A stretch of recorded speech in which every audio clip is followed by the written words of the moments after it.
This is the reason Blade Runner does not feel like a movie. The reason is that almost nobody who made it was trying to make a movie. They were trying to build a city on a Los Angeles backlot that felt like somebody had been living in it for 40 years before the cameras arrived, and that level of decision was made systematically across every department by men who had been told to imagine a working metropolis rather than light a set.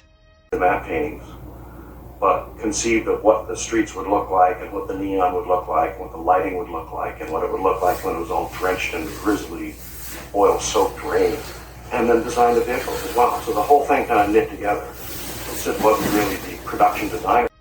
Blade Runner opened on June 25, 1982, on the same day as The Thing. It was directed by Ridley Scott, photographed by Jordan Cronenweth, scored on a synthesizer by a Greek composer who insisted on playing the music live to the picture during the final mix, and designed by two men whose actual job titles were production designer and visual futurist. The visual futurist was Sid Mead. The production designer was Lawrence G. Paul. Between them, those two men spent the better part of 18 months building, drawing, and dressing what is still considered the most consequential piece of urban world building in the history of American cinema. I just felt he did. And I brought him in for a meeting and said, look, we got to do it this way. What they did differently was insist on time. A typical movie set, even one designed for a science fiction picture, is built to look the way the camera will see it on the day of shooting. The walls are dressed for that lighting, that lens, that scene. Once the production moves to the next setup, the walls do not need to read as inhabited beyond what the camera will see. Sets are surfaces. Most of them, examined closely, do not survive scrutiny. Blade Runner was constructed on the opposite assumption. Mead, working in pre-production, sketched the city under a single rule. Nothing was supposed to look like it had been built for the camera. Every facade in the future Los Angeles he was designing was supposed to look as though it had been built 30 years earlier, used continuously by people who could not afford to maintain it, repaired by hand on multiple occasions, modified by tenants who had nailed extra ductwork to it because the original ductwork had failed, and then layered with new signage in 3 different alphabets because the population of the building had turned over twice. He told the construction crews, in production memos that have circulated for decades, that he wanted successive layered accumulation, repair, and extra pieces of equipment that weren't part of the original equipment idea. That sentence is a design instruction. It is also a description of how a real city works. Real cities accumulate. The buildings on a real downtown block are not designed in concert. They were built across decades by different owners for different purposes, and the streets between them are crowded with replacements, repairs, modifications, signs added by tenants who arrived after the original designs were finished, vents that were not there in 1955, and ducts that were retrofitted in 1972. The skin of a real city is a record of every economic decision its inhabitants have made for as long as anyone has lived there. Most films do not bother to build that record because most films do not have to. Blade Runner did. That's why the idea of retrofitting things came about. It would have to be retroed to the surface of the backlot, which had traditional buildings, upon which we would put pipes and ducts and air conditioning. Paul and Mead's team took the New York Street backlot at the Burbank Studios, which had been built in 1933 and had been used in dozens of period films across the previous 40 years, and they did not tear it down. They redressed it. They added neon over the pre-war facades. They ran wet streets and laid steam vents over the manhole covers. They overlaid Asian language signage on top of the existing brick because Ridley Scott had told them repeatedly that he wanted the future Los Angeles to look like, in his exact words, Hong Kong on a bad day. The base of the city was American urban architecture from the Depression era.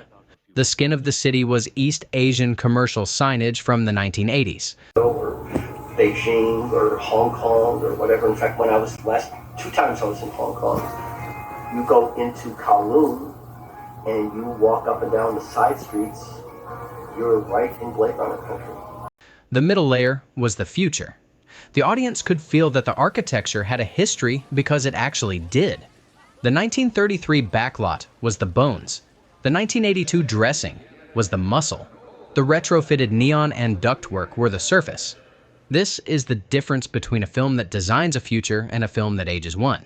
Cronenweth, photographing the city, made a complementary set of decisions. He chose almost no establishing shots. He photographed the city from below the eye line of the average pedestrian.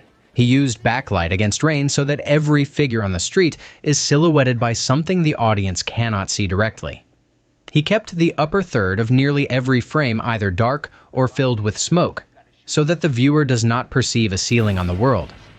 The implication of that lighting, repeated for 2.5 hours, is that the city continues upward indefinitely. There is no roof. There is no end of the city. What you see is one corner of one street on one block, and the rest of it extends in every direction beyond the frame. The audience does not consciously notice that decision.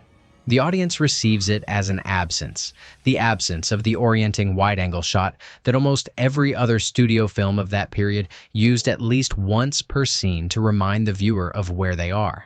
Blade Runner refuses to remind you. The camera stays inside the streets. The streets are wet. The neon is reflected. You are told nothing about the larger geometry of the city because the city has no edge. Vangelis, scoring the film in his London studio, refused to record the music to a fixed click track. He performed the score live on an array of synthesizers while watching the picture project on a wall in real time. The cues are responses to what he was seeing in the moment, played at the tempo his hands wanted to play them. And he would actually say, watch, and he would actually play physically what he was recording was. As he's doing it, he's looking at me, he's doing that. And it was watching this. The result is that the music does not feel composed. The music feels emitted by the city. There is no traditional orchestral underscore. There is a synthesizer that sounds like the building itself is humming.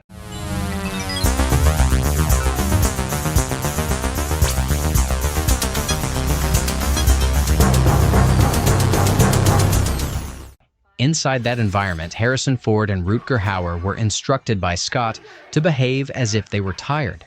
Not dramatic tired, specific tired. The exhaustion of two men who have been working in the rain for several hours. The film does not have a single scene in which any character looks fully rested. Even the interiors are wet because the windows leak, because the building is old, because nobody who lives there has had a working roof in 40 years. Scott has said in interviews that he asked the actors to lower their voices. Not whisper, lower. Speak as if the room is too damp to project in. The film's sound mixers, working from those vocal performances, kept the dialogue front and slightly buried so that you have to lean into the speakers to catch what is being said. The audience leans. The audience pays closer attention. The audience experiences the film the way a person walks through an unfamiliar street at night, attentively, listening for what is happening, at the edge of hearing. This is the cumulative reason Blade Runner does not feel like a movie. The architecture is real architecture, photographed at the height of a person on the ground. The lighting refuses to acknowledge the upper third of the frame. The score is performed live and emitted by the building. The actors speak below their normal projection. The streets are wet. The signs are not in English. The history of the buildings is older than the year on the title card. The audience is not given a master shot to anchor them. The audience is given a place. When you walk out of Blade Runner, what stays with you is not a plot. The plot, by general agreement among the people who saw the film in 1982 and the people who have rewatched it since, is somewhat thin. What stays is the city, the texture of the air in the city, the way the steam rose off the Tyrell Corporation atrium, the neon advertisement on the side of the building above Deckard's apartment, the smell, which the film never shows you, of fried food on the street and rain on hot asphalt, the accent of the woman behind the noodle counter. None of those things are explicitly photographed. All of them are implied by the level of detail in the production design, the lighting, the score, and the audio mix. The film cost roughly $28 million. It earned slightly less than that in its initial theatrical run. By every commercial measure available in 1982, it was a disappointment. It found its audience years later on home video, on Criterion Laserdisc, on midnight screenings, and on the slow accumulation of viewers who would put it on once a year for the rest of their lives because the city was worth visiting again.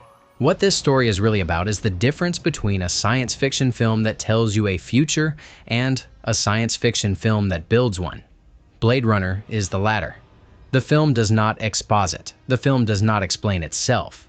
The film stays inside the streets, and the streets are real streets, dressed for 40 additional years of decay, photographed below the eye line of the inhabitants, scored by an instrument that sounds like the building, performed by actors who lower their voices because the air is too damp to project in.